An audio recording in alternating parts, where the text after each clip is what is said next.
नवीन नवीन व्हिडिओसाठी चॅनलला like, comment, share, subscribe करायला विसरू नका. नमस्कार विद्यार्थी मित्रांनो, नर्सिंग नोट्समध्ये आपले स्वागत आहे. तर आजच्या व्हिडिओमध्ये आपण प्रश्न क्रमांक 3 क बघणार आहोत. पुनर्वसन प्रक्रियेत परिचारिकेची भूमिका. तर आपण पुनर्वसनची व्याख्या बघूयात.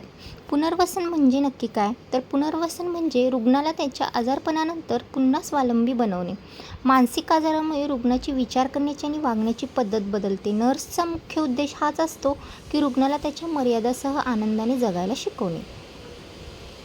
पुनर्वसनात परिचारिकेची भूमिका. मानसिक आरोग्य पुनर्वसन ही एक बहुआयामी प्रक्रिया आहे आणि यात नर्सची भूमिका केवळ औषध देण्यापुरती मर्यादित नसून ती रुग्णाचे जीवन बदलणारी असते. त्यातील पहिला पॉईंट बघूयात. रुग्णाचे सर्वांगीण मूल्यमापन. शारीरिक आणि मानसिक स्थिती. नर्स रुग्णाच्या लक्षणाची तीव्रता, त्याची विचार करण्याची पद्धत आणि शारीरिक गरजांचे सतत निरीक्षण करते. क्षमता ओळखणे. रुग्णामध्ये कोणत्या गोष्टी चांगल्या आहेत, उदाहरणार्थ त्याला चित्रकला आवडत असेल किंवा तो नीट संवाद साधू शकतो, हे ओळखून त्याचा पुनर्वसनासाठी वापर करणे. त्यानंतर गरजांचे विश्लेषण. रुग्णाला नेमके कशाचे प्रशिक्षण हवे आहे हे नर्स ठरवते. दुसरा पॉईंट आहे उपचारात्मक वातावरण निर्मिती. नर्स रुग्णालयात किंवा पुनर्वसन केंद्रात असे वातावरण तयार करते जिथे रुग्णाला सुरक्षित आणि स्वीकारार्ह वाटतं. रुग्णाच्या वागणुकीवर नियंत्रण ठेवणे आणि त्याला शिस्त लावणे ही नर्सची महत्त्वाची जबाबदारी असते. दैनंदिन जीवन कौशल्य प्रशिक्षण. Training in activities of daily living म्हणजेच ADL.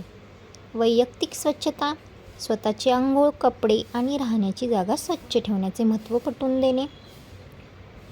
त्यानंतर वेळेचे नियोजन करून देणे. रुग्णाला सकाळपासून संध्याकाळपर्यंत कामाचे वेळापत्रक म्हणजेच रुटीन पाळण्यास मदत करणे. औषधोपचार व्यवस्थापन, मेडिकेशन मॅनेजमेंट अँड कॉम्प्लायन्स. औषध देणे.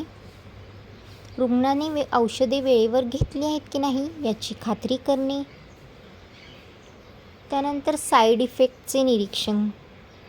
मानसिक आजाराच्या औषधाचे अनेक दुष्परिणाम असू शकतात, उदाहरणार्थ थरथरणे, तोंड सुकणे.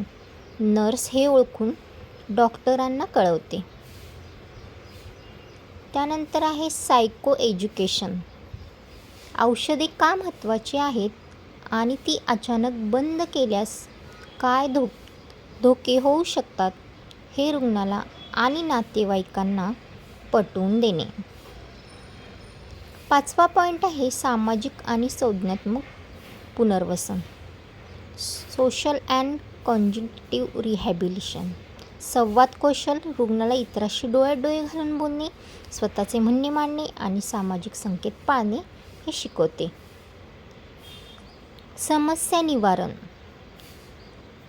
दैनंदिन आयुष्यातील साध्या समस्या, उदाहरणार्थ पैसे मोजणे, बसने प्रवास करणे, कशा सोडवायच्या याचे प्रशिक्षण देणे.